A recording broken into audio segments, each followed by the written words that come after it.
আমার নাম অর্পিতা। বয়স ২১ বছর। দেখতে বেশ সুন্দর এবং বয়সের তুলনায় একটু পরিণত মনে হয়।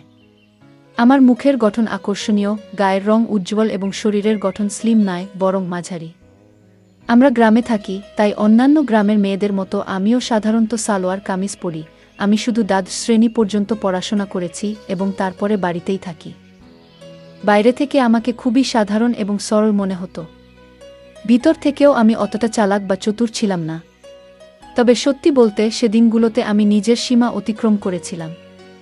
জীবন আমাকে এমন কিছু অভিজ্ঞতা দিয়েছিল যা ভাবনার বাইরে। আমি অনেক দিন আগে একটি অভিজ্ঞতার মুখোমুখি হয়েছিলাম যা আমার মনে এখনও গভীর ছাপ রেখে গেছে। ঈশান ভাইয়ার সঙ্গে আমার পরিচয় এমন এক সময় হয়েছিল যখন আমার জীবনে অনেক একাকিত্ব ছিল। ওর সঙ্গে সময় কাটানো আমার কাছে খুব ভালো লাগত। ঈশান ভাইজা সবসময় আমার প্রতি খুব যত্নশীল ছিল, আর তার উপস্থিতি আমার মনকে হালকা করে তুলত। প্রথম দিকে যখন ওর সাথে সময় কাটাতাম তখন শরীরে যেন একটু বাড়তি চাপ অনুভব করতাম। মনে হতো যেন একটু বিশ্রামের দরকার। কিন্তু ধীরে ধীরে সবকিছু স্বাভাবিক হয়ে আসতে লাগল। সময়ের সঙ্গে সঙ্গে আমাদের মধ্যে এমন একটি রুটিন তৈরি হয়ে গেল যে সুযোগ পেলেই আমরা একসঙ্গে সময় কাটানোর জন্য উন্মুখ হয়ে থাকতাম। তবে বাড়িতে অন্য কেউ থাকলে আমাদের একটু ভয় লাগত যদি কেউ দেখে ফেলে। কিন্তু কেউ আমাদের সম্পর্কে কিছু সন্দেহ করত না, কারণ ঈশান ভাইজা সবসময় আমাকে দিদি বলে ডাকত। আসলে আমি বয়সে তার থেকে ১-২ বছরের বড় ছিলাম। তাছাড়া তখন শীতকাল ছিল, তাই সবাই ঘরে নিজেদের কাজে ব্যস্ত থাকত। আর ঈশান আমার মামাতো ভাই। রাতে সবাই নিজ নিজ ঘরে ঘুমাতে চলে গিয়েছিল। আমি এবং ঈশান ভাই আলাদা ঘরে ঘুমাতাম। একদিন রাতে দরজা বন্ধ করে ঘুমানোর পর হঠাৎ একটি ঘটনা ঘটে যা আমার জীবনে ভিন্ন একটি অভিজ্ঞতা এনে দিয়েছিল। তখন আমাদের বাড়ির এক সদস্য, আমার মাম, অনেক বেশি অসুস্থ হয়ে পড়েছিলেন। সেই কারণে আম্মু এবং আমি তাকে দেখতে তাদের বাড়িতে যাই। আমাদের নিয়ে আসার জন্য ঈশান ভাই গাড়ি নিয়ে এসেছিল। প্রথমেই সে এসে আম্মুর পা ছুঁয়ে সালাম করল। তারপর আমাকে দেখে অবাক হয়ে বলল, আপনি তো অনেক বড় হয়ে গেছেন। গাড়িতে করে আমরা বাসায় ফিরছিলাম। তখন সন্ধ্যা ৭টা বাজে। আমরা দেরি করেই রওনা দিয়েছিলাম, তাই সময় লেগেছিল। বাড়ি পৌঁছে দেখি মামা রান্না করছেন আর মাম বিছানায় শুয়ে আছেন। আম্মু রান্নাঘরে ঢুকে মামাকে বকতে লাগলেন, যখন এত সমস্যা ছিল তখন আমাকে আগেই জানালে ভালো হতো। এত কষ্ট করার কি দরকার ছিল? আম্মু রান্না করতে লাগলেন আর আমি মামিকে দেখে তার পাশে বসে পড়লাম। মামু আমাকে দেখে বেশ খুশি হলেন, কিন্তু তার শারীরিক অবস্থা খুবই খারাপ ছিল। কিছুক্ষণ পর আম্মু মামিকে খাবার দিলেন এবং নিজ হাতে তাকে খাইয়ে দিলেন। ততক্ষণে ঈশান ভাই আমাকে ডাকলেন। আমি তার দিকে তাকিয়ে জানতে চাইলাম কি হয়েছে। ঈশান ভাই আমাকে তার কথাগুলো শোনানোর জন্য অপেক্ষা করছিলেন, যা পরবর্তীতে আমাকে একটি নতুন অভিজ্ঞতার মুখোমুখি করেছিল। রাতে খাওয়ার জন্য যখন আমি ঘরে ঢুকি তখন ঈশান ভাই খাবার খাচ্ছিলেন। আমাকে দেখেই সে বলল, দিদি চলে আসুন, খাবার খান। আমি বললাম, না ভাইজা, আপনি আগে খান, আমি পরে খাবো। কিন্তু সে আমাকে জোর করেই বসালেন। আমিও খুব ক্ষুধার্ত ছিলাম, তাই বেশি আপত্তি করলাম না। আমরা মজা করে একসঙ্গে খাবার খেয়ে নিলাম, কারণ আমরা আসার সময় চিকেন নিয়ে এসেছিলাম। খাওয়া শেষ হওয়ার পর আমি আম্মুর ঘরে ঘুমাতে যাওয়ার জন্য রওনা দিলাম। তখন ঈশান ভাই বলল, দিদি যদি কিছু মনে না করেন তবে এখানে আমার ঘরেই ঘুমান না। আমি একটু অবাক হয়ে বললাম, না ভাইয়া, আমি আম্মুর কাছেই ঘুমাবো। কিন্তু সে বারবার অনুরোধ করতে থাকল। শেষে আমি বললাম, ঠিক আছে, এখানে থাকবো, কিন্তু আগে আম্মুকে জানিয়ে আসি। ঈশান ভাই আম্মুকে গিয়ে জানালেন যে আমি তার ঘরে থাকছি। এদিকে আমি আমার সালোয়ার কামিজ বদলে ঈশান ভাইয়ের দেওয়া লোয়ার আর টি শার্ট পরে নিলাম, কারণ আমার পোশাকটা একটু বেশি টাইট ছিল। আমাকে সেই পোশাকে দেখে ঈশান ভাই হেসে বললেন, দিদি আপনাকে এই পোশাকেও অসাধারণ লাগছে। তুমি এত সুন্দর কেন? আমি তাকে কিছু বললাম না, শুধু হেসে কথা ঘুরিয়ে দিলাম। এরপর আমি গায়ে চাদর দিয়ে বিছানায় বসে পড়লাম আর ঈশান ভাই নিজের চারপাইতে শোয়ার ব্যবস্থা করতে লাগলেন।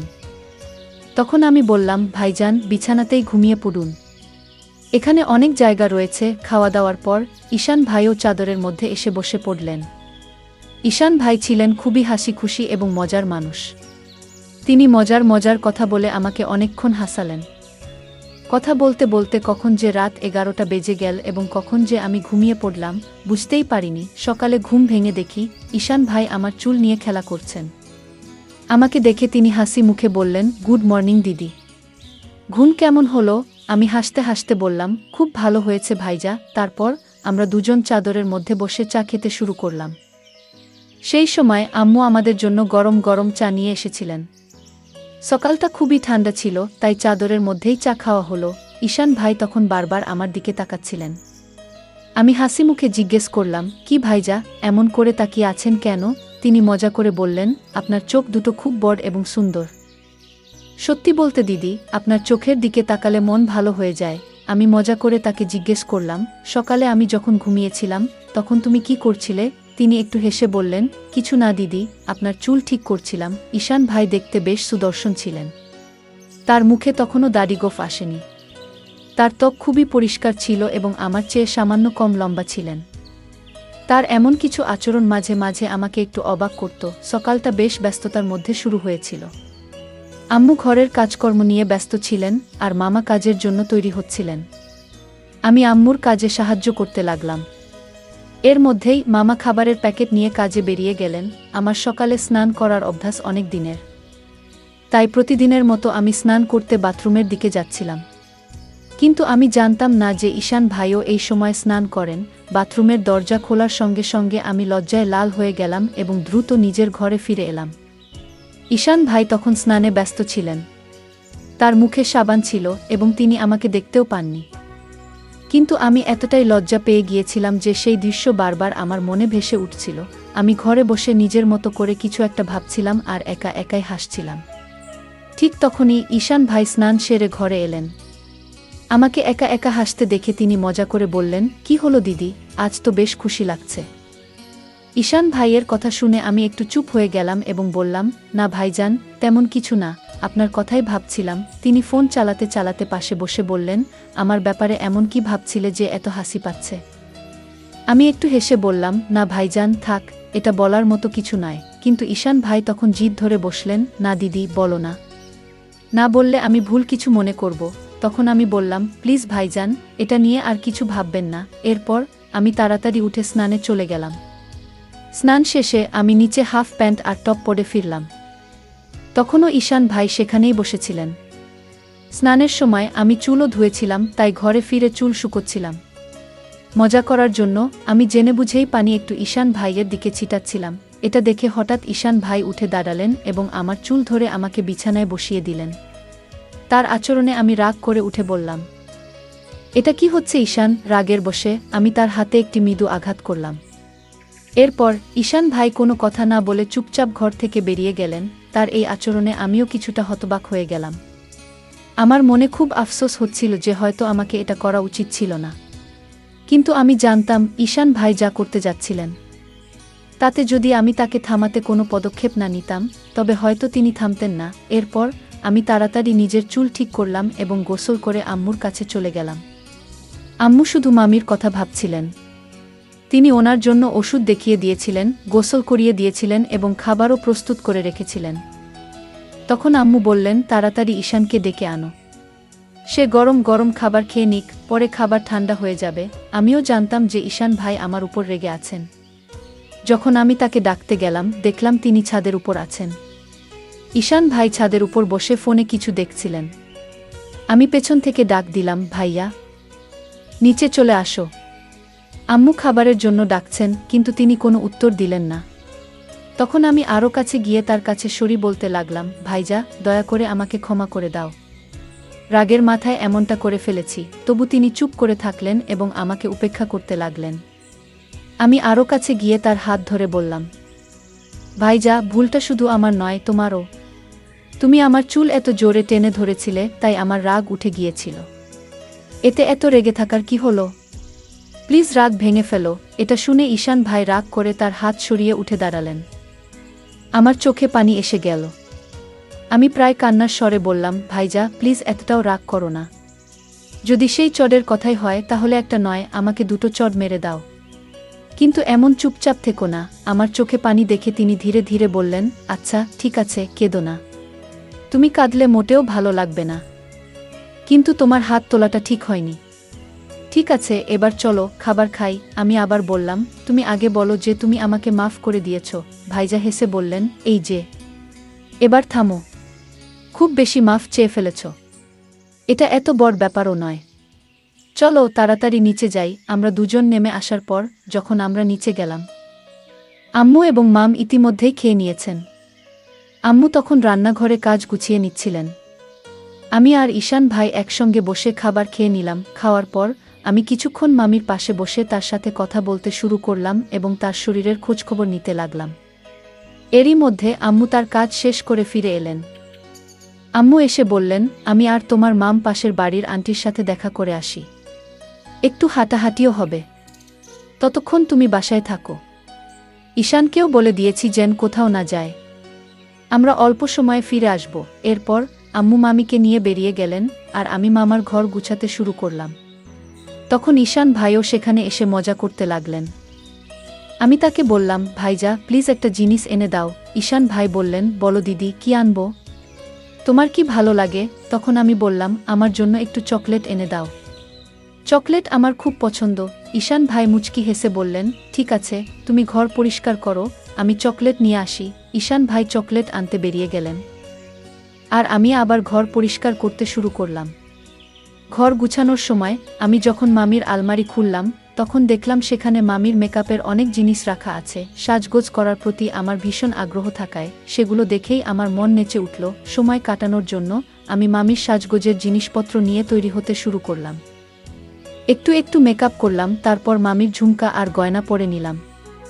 আলমারির উপর দিকে ঝুলিয়ে রাখা মামির শাড়িগুলোর মধ্যে একটি লাল শাড়ি বের করলাম এবং তা পরতে শুরু করলাম। যখন ঈশান ভাই চকলেট নিয়ে ফিরে এলেন, আমি তখন পুরোপুরি সেজেগুজে একেবারে নতুন বউয়ের মতো তৈরি। চুল খুলে নিয়েছি, লিপস্টিক লাগিয়েছি আর হাতে চুড়িও পরেছি। ঈশান ভাই যখন ঘরে ঢুকলেন, আমাকে এমন সাজে দেখে একদম হতভম্ব হয়ে গেলেন। তার মুখ থেকে শুধু বের হলো, দিদি তুমি তো অসাধারণ দেখাচ্ছ। আমি তার কাছ থেকে চকলেট নিয়ে বিছানায় বসে খেতে শুরু করলাম। ঈশান ভাইও পাশে বসে গেলেন আর তার চোখ আমার উপর থেকে সরছিল না। তখন আমি বললাম, ভাইজা এত তাকিয়ে থেকো না, এতে আমি অস্বস্তি বোধ করছি। ঈশান ভাই হেসে বললেন, কি করব দিদি, তোমার উপর থেকে চোখ সরানোর মনই হচ্ছে না। তুমি শাড়িতে এত সুন্দর দেখাচ্ছ যে মনে হচ্ছে যেন সত্যি কোনো পরী। এরপর মজা করে বললেন, মন চাইছে তোমাকে বউ বানিয়ে ফেলি। আমি বুঝতে পারছিলাম সে মুহূর্তে তার মনে কি চলছিল, কিন্তু আমি হালকা হাসি দিয়ে বিষয়টি অন্যদিকে ঘুরিয়ে দিলাম। আমি মজা করে ঈশান ভাইকে বললাম, তাহলে আর থেমে কেন? বলো, আমাকে স্ত্রী বানিয়ে কি করবে? ঈশান ভাই একটু হেসে বললেন, থাক দিদি, জানি তুমি ইচ্ছে করেই ভান করছো। আমি তখন বললাম, তুমি কি তাহলে তোমার দিদিরই সুযোগ নিতে চাও? জানো, যদি আম্মু জানেন বা মামা জানতে পারেন আমাদের কি অবস্থা হবে? ভাইয়া বললেন, দিদি এত ভাবনার কিছু নেই, আমরা তো ঘরেই আছি আর কেউ জানতে পারবে না। তুমি শুধু একটা বার হ্যাঁ বলো, আমি সব সামলে নেব। আমি মুচকি হেসে বললাম, তাহলে আগে বলো, তুমি কি আমার এই শাড়ি দেখে এত কথা বলছো, নাকি আগে থেকেই এমন ভাবনা ছিল? ঈশান ভাই হেসে বললেন, সত্যি বলতে তুমি যখন এসেছো তখন থেকেই মনে হচ্ছিল তুমি যদি একবার রাজি হও সব সহজ হয়ে যাবে। আমি মজা করে বললাম, ঠিক আছে, যখন তুমি চাও আমি তোমার কথা শুনি। তাহলে তোমার দায়িত্ব ভালো করে পালন করো। এই কথায় ভাইয়া খুব খুশি হয়ে বলল, ধন্যবাদ দিদি, জানতাম তুমি আমাকে না করবে না, তুমি সত্যিই সেরা। আমি বললাম, থামো তো, এত প্রশংসা করার দরকার নেই, আর সন্ধ্যায় আমার জন্য চকলেট আনতে ভুলবে না। ভাইজা বলল, ঠিক আছে দিদি, যা চাইবে সব আনবো, একটু অপেক্ষা করো। ঈশান ভাই বেরিয়ে যাওয়ার পর আমি একটু অস্বস্তি অনুভব করলাম। যখন তিনি ফিরে এলেন, আমি বললাম, ভাইজা এই মুহূর্তে আমার একটু অসুবিধা হচ্ছে, সন্ধ্যায় এ বিষয়ে কথা বলবো, আর এখন আমাকে সময় দাও, ঠিক আছে? কিন্তু ঈশান ভাই আমার কথায় থামল না। সে শান্ত গলায় বলল, দিদি এত ভাবছ কেন? ভয় পাওয়ার কিছু নেই, সব ঠিক থাকবে। তবে যদি তোমার অস্বস্তি হয়। আমি মুচকি হেসে বললাম, অস্বস্তি হলে তুমি চোখ বন্ধ করে নিতে পারো, তাই না? আমিও চোখ বন্ধ করলাম। সেই মুহূর্তে ঈশান ভাই কিছু বলতে যাচ্ছিল, কিন্তু ঠিক তখনই দরজায় হঠাৎ করাঘাতের শব্দ হলো। আমরা দুজনেই থমকে গেলাম। কিছুক্ষণ পর বাইরে থেকে আম্মুর গলা শোনা গেল, কেউ কি ঘরে আছো? দরজা খুলবে না? আমি সঙ্গে সঙ্গে বিছানা থেকে উঠে দাঁড়ালাম, কারণ আমি শাড়ি পরে পুরো সাজগোজ করেছিলাম আর উপরে ছিলাম মামির ঘরে। ঈশান ভাইয়েরও মেজাজ পুরো নষ্ট হয়ে গেল, কিন্তু ভাইয়ার মুখ দেখে আমার ভেতরে ভেতরে হাসি পেয়ে যাচ্ছিল। তৎক্ষণাৎ আমি ঈশান ভাইকে ঘর থেকে বের করে দিলাম, নিজেও শাড়ি খুলে নরমাল কাপড় পরে নিলাম, তারপর আবার ঘর গুছানো শুরু করলাম। এদিকে আম্মু জানালেন, মামিকে বারান্দায় বসিয়ে রেখে সোজা রান্নাঘরে গিয়ে চা বানাতে ব্যস্ত হয়ে গেলেন।